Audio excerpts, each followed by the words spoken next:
El océano cubre más del 70% de la Tierra, pero lo que descubrimos en el fondo nos hizo entender que no es agua lo que nos separa del Leviatán. Es una prisión. Mi nombre es Ciarán O'Murchada. Tengo 27 años, nací en Galway, Irlanda, y hasta hace 3 semanas era operador de sonar en el submarino de investigación militar HMS Abyss, adscrito a un programa conjunto entre la OTAN y el gobierno del Reino Unido para mapear las fosas más profundas del Atlántico.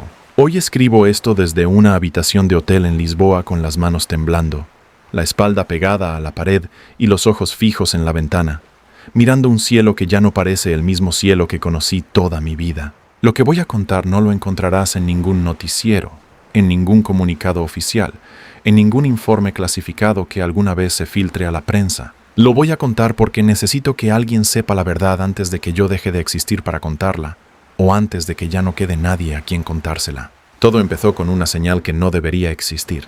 Llevábamos 16 días de misión cuando el sonar de baja frecuencia comenzó a registrar una anomalía a 9.200 metros de profundidad, en una región del Atlántico Central que los cartógrafos llaman Llanura Abisal de Madeira. Yo estaba de turno, eran las 03:14 horas, y la sala de operaciones estaba casi vacía salvo por mí y por Davis, un galés corpulento de 40 y tantos que siempre olía a café frío y llevaba una foto laminada de sus hijos pegada al monitor.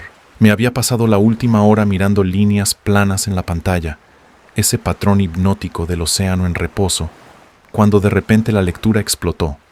No hubo gradualidad, no hubo advertencia. De 0 a un pulso que llenó todos los canales de frecuencia simultáneamente, un sonido profundo como ninguno que hubiera registrado en mis 2 años de servicio. Davis se levantó de un salto y tiró el café. Los dos nos quedamos mirando la pantalla sin decir una palabra durante varios segundos. La señal tenía una longitud de onda extraordinaria, lenta como la respiración de algo dormido.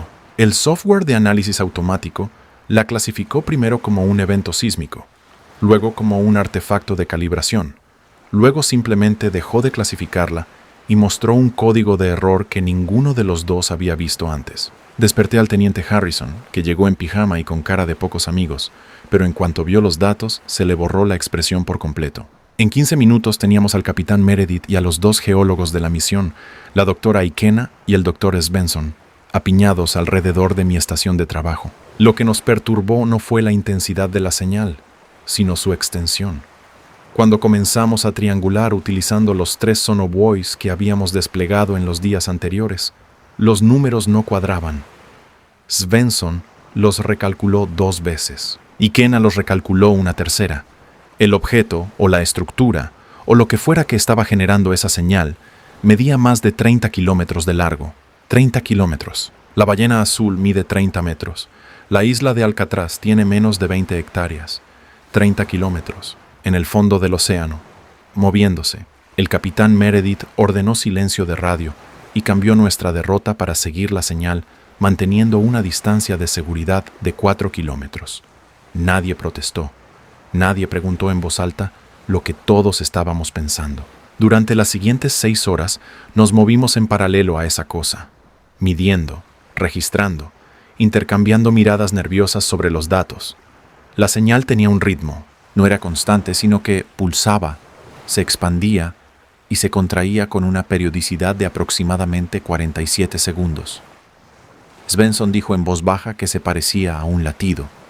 Nadie respondió. Fue Ikena quien primero notó la correlación con las tormentas. Llevaba horas revisando los datos meteorológicos en paralelo a las lecturas del sonar, con esa costumbre suya de tener siempre 3 pantallas abiertas al mismo tiempo. A las 9 de la mañana del día 17, nos reunió a todos en la sala de briefing con cara de quien ha dormido menos de 2 horas y ha visto algo que no sabe cómo explicar. Las tormentas están respondiendo, dijo. Mostró el mapa global de actividad ciclónica de las últimas 72 horas.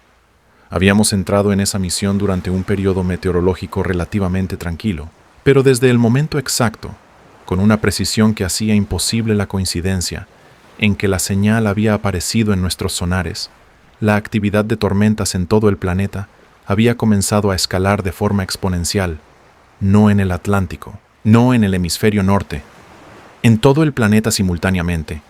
Tifones en el Pacífico que triplicaban su velocidad de viento en horas, depresiones tropicales en el Índico que alcanzaban categoría 5 sin pasar por las fases intermedias, frentes de tormenta en latitudes donde no deberían formarse, con relámpagos de una frecuencia que los sistemas meteorológicos describían como anómalos. Y todo ello trazando, en el mapa global, un patrón que Ikena había tardado horas en ver, pero que una vez que lo veías, no podías dejar de ver. Una red de líneas que irradiaban desde un punto central en el Atlántico, desde exactamente donde estábamos nosotros. No son tormentas, dijo Ikena, con esa voz suya de quien preferiría estar equivocada. Son interferencias. Algo está generando un campo de energía tan vasto que está perturbando los patrones atmosféricos a escala planetaria. Las tormentas no son clima, son vibración. Meredith le preguntó qué significaba eso. Ikena tardó en responder.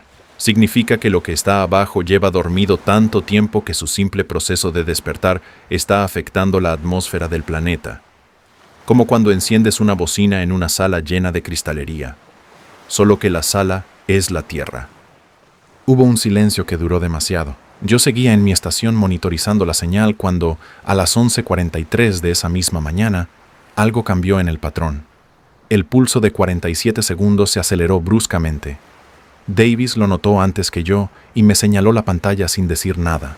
El latido se había convertido en algo más rápido, más urgente, y entonces, por primera vez desde que había aparecido la señal, la masa comenzó a ascender. No rápido. Nada de eso era rápido según los estándares humanos. Pero una estructura de 30 kilómetros que se desplaza hacia arriba en el océano profundo genera corrientes que nuestros instrumentos captaron inmediatamente. La columna de agua sobre ella se estaba comprimiendo. Svensson calculó que si mantenía esa trayectoria, algo emergería en la superficie en aproximadamente 18 horas. El capitán Meredith tomó la decisión que yo habría tomado en su lugar. Nos alejamos. Cambió el rumbo, aumentó la velocidad al máximo que podíamos permitirnos sin comprometer el sigilo y ordenó preparar una boya de comunicaciones de emergencia para transmitir todos nuestros datos a la superficie. Yo empaqué los archivos de sonar mientras mis manos empezaban a temblar de una manera que no conseguía controlar. Lo que no pudimos prever es lo que ocurrió mientras nos alejábamos. A las 14:30, el sonar pasivo captó algo que no estaba en la lista de posibles lecturas que habíamos aprendido a identificar en el entrenamiento. No era agua, no era roca, no era ningún animal conocido.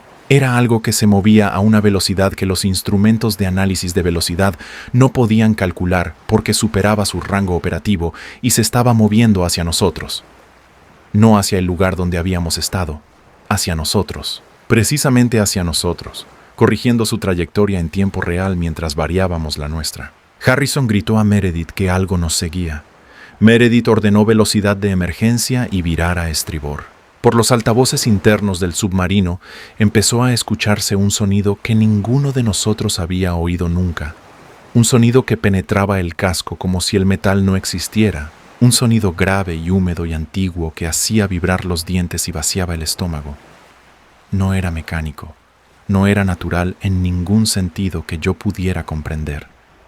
Era una voz tan profunda y tan vasta que la mente humana la procesaba como sonido físico antes de poder reconocerla como comunicación. Y entonces me di cuenta de algo que me heló la sangre.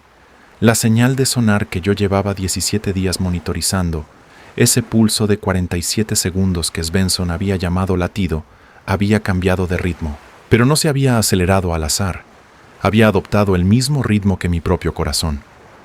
Que mi corazón, en ese momento preciso, asustado y acelerado a 140 pulsaciones por minuto. Lo estaba imitando, lo estaba midiendo, nos estaba leyendo. Lo que ocurrió después lo recuerdo en fragmentos. Recuerdo que todos los sistemas electrónicos del submarino fallaron simultáneamente durante 4 segundos exactos, y que cuando volvieron estaban perfectamente funcionales excepto por los relojes, que todos marcaban una hora diferente entre sí. Recuerdo que Davis empezó a llorar sin hacer ruido, mirando la foto de sus hijos pegada al monitor con una expresión que no era miedo, sino algo más parecido a la comprensión. Recuerdo que Ikena, en la sala de análisis, comenzó a escribir frenéticamente en su cuaderno números que yo no reconocí como matemáticas, sino como otra cosa, como un idioma que ella tampoco reconocía pero que sus manos sabían trazar. Recuerdo que el sonido se intensificó hasta el punto en que todos en el submarino lo describimos después como haber sentido que el mundo se doblaba hacia adentro. Y recuerdo con una claridad absoluta y terrible el momento en que las cámaras externas de profundidad, las que teníamos orientadas hacia abajo, mostraron algo. No voy a describir lo que vi, no porque no pueda, sino porque he pasado estos días intentando convencerme de que hay cosas que el cerebro humano no fue diseñado para retener, y que mi incapacidad para reproducir con precisión lo que vi en esas cámaras es una misericordia biológica y no una falla de mi memoria. Voy a decir solo esto. Lo que había debajo de nosotros no era un animal, no era un pez, no era una criatura marina en ningún sentido en que yo pudiera reconocer ese concepto. Tenía una escala que hacía imposible procesarlo como un ser vivo, porque ninguna parte de mi cerebro tenía un marco de referencia para organismos de ese tamaño. Era antiguo de una manera que iba más allá de la biología, de una manera que hacía que la palabra antiguo sonara a broma, como llamar húmedo al océano, y estaba despierto, y nos había visto. El capitán Meredith tomó la decisión de lanzar la boya de emergencia con todos los datos y de poner máxima distancia entre nosotros y esa cosa. No sé si tomó la decisión correcta, no sé si había una decisión correcta. Sé que durante las siguientes 4 horas el submarino se movió a la máxima velocidad operativa mientras el sonar seguía registrando esa señal, ahora transformada en algo más complejo, más articulado, como si lo que antes había sido un pulso simple se hubiera convertido en una secuencia, en una frase, en algo con estructura interna que Ikena miraba con los ojos muy abiertos y las manos planas sobre la mesa, paralizada. Llegamos a aguas someras cerca de las Azores cuando los instrumentos confirmaron que la señal se había detenido. No desaparecido, detenido. Como quien deja de hablar, no como quien se va. El protocolo de emergencia de la OTAN nos obligó a emerger y establecer contacto con la base. Lo que nos dijeron nos confirmó lo que ya sospechábamos. El mundo de la superficie estaba en caos. 16 tormentas de categoría máxima activas simultáneamente en todo el planeta, un récord sin precedentes históricos. Inundaciones costeras en 40 países. Tsunamis generados no por terremotos, sino por perturbaciones en la columna de agua, como si algo de tamaño incomprensible se hubiera movido bajo los océanos, y los océanos hubieran respondido. Las comunicaciones globales estaban fragmentadas. Varios satélites habían dejado de funcionar. La prensa hablaba de anomalías electromagnéticas sin precedentes. Nadie en la base hablaba del Leviatán, pero todos en ese submarino lo estábamos pensando. Me evacuaron en helicóptero junto con Ikena y Svensson a una base naval en las Azores. Los otros permanecieron a bordo. No he vuelto a saber de Davis, ni de Harrison, ni del capitán Meredith. Los oficiales que nos recibieron tenían esa mirada de quienes saben más de lo que dicen y han tomado la decisión de no decirlo. Nos alojaron en habitaciones separadas. Nos tomaron declaración por turnos durante horas. Nos pidieron que firmáramos documentos de confidencialidad tan extensos que tardé 40 minutos en leerlos y que incluían cláusulas que nunca había visto en ningún contrato militar. Luego, nos dijeron que éramos libres de irnos, como si eso fuera una solución, como si salir de esa base fuera a cambiar lo que habíamos visto. Tomé el primer vuelo a Lisboa porque era el primero que salía, no porque tuviera un plan. Estoy en este hotel desde hace 2 días. He intentado llamar a mi madre en Galway 11 veces. La línea comunica o no da señal. He intentado llamar a mi hermana a Oife en Dublín, lo mismo. Los canales de noticias internacionales que puedo recibir muestran imágenes de tormentas como yo nunca había visto, olas que borran costas enteras, cielos del color de los moretones, ciudades sin luz. Los presentadores usan palabras como unprecedented y historic y anomalous, con la cara de quien sabe que esas palabras son insuficientes, pero no dispone de otras. Yo sí dispongo de otras. He leído el libro de Job. Todo marino irlandés con una madre religiosa ha leído el libro de Job. ¿Puedes sacar al Leviatán con anzuelo o sujetar su lengua con una cuerda? ¿Pondrás un junco en sus narices? ¿O horadarás con garfio su quijada? Siempre lo leí como poesía, como metáfora de la inmensidad incontrolable de la naturaleza. Nunca se me ocurrió que fuera un informe, porque eso es lo que el libro de Job contiene, entiendo ahora. Un informe. Alguien lo vio. Alguien lo midió con los instrumentos que tenía disponibles, que eran el lenguaje y el miedo y la fe, y lo registró para que quienes vinieran después lo entendieran cuando llegara el momento. Y el momento ha llegado. Lo que vi en las cámaras de profundidad del HMS Abyss no era un animal. Era algo que había estado encadenado en el fondo del océano durante tanto tiempo que el océano mismo se había construido alrededor de él como una jaula. La presión abismal, el frío de las profundidades, la oscuridad total, no eran el hábitat del Leviatán, eran su prisión. Y ahora algo, ya sea el tiempo o el calor o la actividad sísmica o simplemente el cumplimiento de algún ciclo incomprensible para la mente humana, había comenzado a abrir esa prisión. Y Kenna me llamó esta mañana. No sé cómo consiguió mi número de hotel. Su voz sonaba diferente, más tranquila que la que yo recordaba de los últimos días a bordo. Una calma que me resultó más inquietante que el miedo. Me dijo que había continuado analizando la señal con los datos que había podido conservar antes de que nos los confiscaran en la base. Me dijo que la secuencia que el Leviatán había emitido en las últimas horas antes de que dejáramos el área tenía una estructura que ella había logrado parcialmente descifrar, no como un idioma en ningún sentido convencional, sino como información codificada en frecuencias que el cuerpo humano procesa antes que la mente consciente, lo cual explicaba por qué sus manos habían empezado a escribir sin que ella lo ordenara. No está solo despertando, me dijo, está llamando. Le pregunté a quién. A todo lo que está dormido, respondió, y colgó. No he podido volver a contactarla. Las noticias de esta tarde muestran imágenes satelitales de perturbaciones oceánicas de escala sin precedentes en el Atlántico, el Pacífico y el Índico simultáneamente. La narración oficial habla de un evento climatológico extraordinario vinculado a corrientes termoalinas alteradas. Yo sé lo que es en realidad. El Leviatán se mueve y los océanos responden porque no pueden hacer otra cosa. 30 kilómetros de algo que existía antes de que los continentes tomaran su forma actual ahora surca las aguas profundas del planeta y su movimiento genera mareas que los meteorólogos llaman tormentas porque no tienen otra palabra. Cada tormenta es una onda de choque. Cada rayo es una descarga de la energía que lleva liberando desde que comenzó a moverse. Las costas que se inundan no son víctimas del clima. Son el borde de la celda de la prisión que se ha roto. Tengo que llegar a Irlanda. No sé si hay manera de llegar, con los aeropuertos cerrados y las costas bajo alerta máxima, y el Atlántico convertido en algo que los pilotos se niegan a sobrevolar. Pero mi madre está en Galway y mi hermana está en Dublín y yo estoy aquí en Lisboa con 200 euros en efectivo, una mochila con ropa para 3 días y las imágenes de esas cámaras de profundidad quemadas en el interior de mis párpados cada vez que cierro los ojos. Esta mañana salí del hotel por primera vez desde que llegué. Las calles de Lisboa estaban más vacías de lo habitual para un día de semana. La gente que había afuera miraba el cielo con una expresión que yo reconocí porque era la misma que yo tenía, esa mezcla de confusión y de terror anticipado que el cerebro produce cuando sabe que algo va terriblemente mal, pero todavía no sabe qué forma va a tomar. El cielo sobre el Tajo tenía un color que no supe cómo definir. No era nublado exactamente.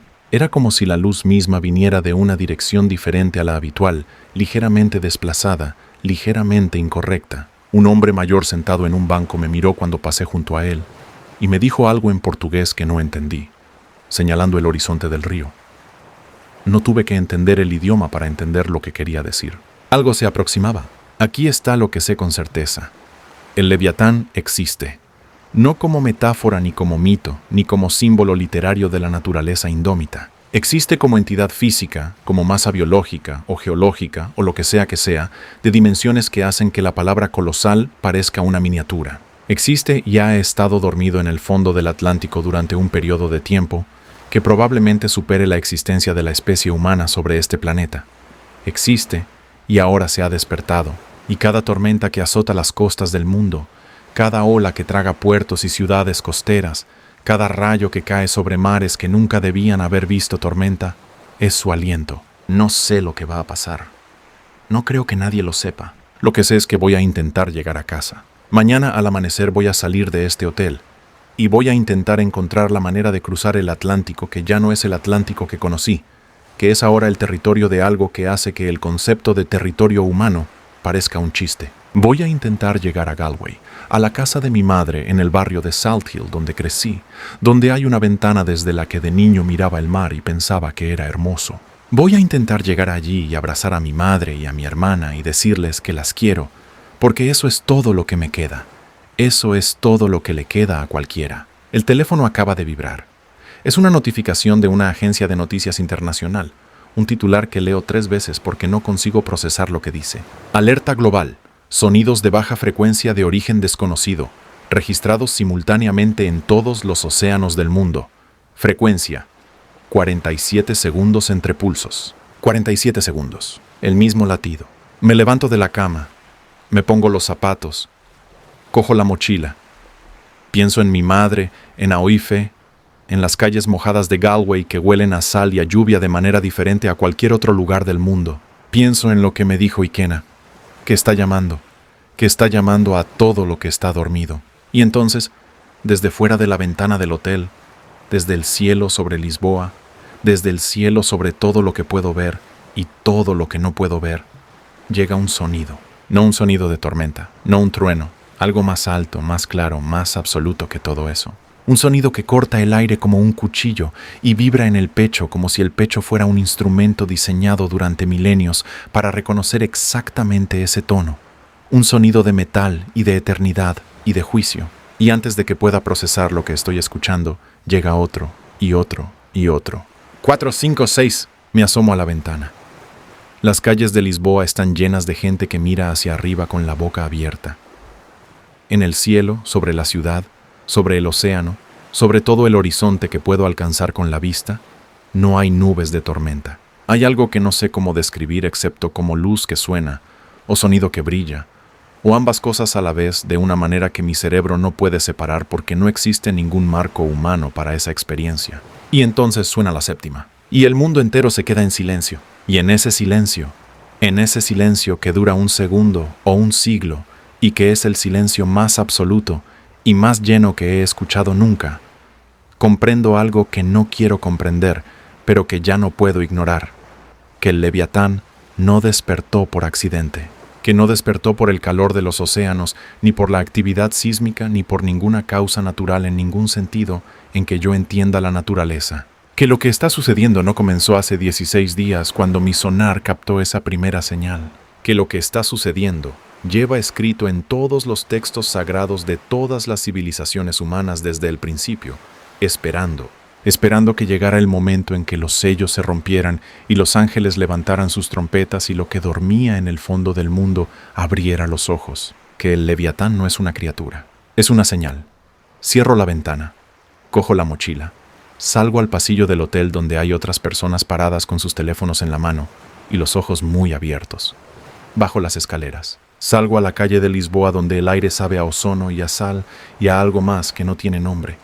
Empiezo a caminar hacia el norte. Tengo que llegar a casa.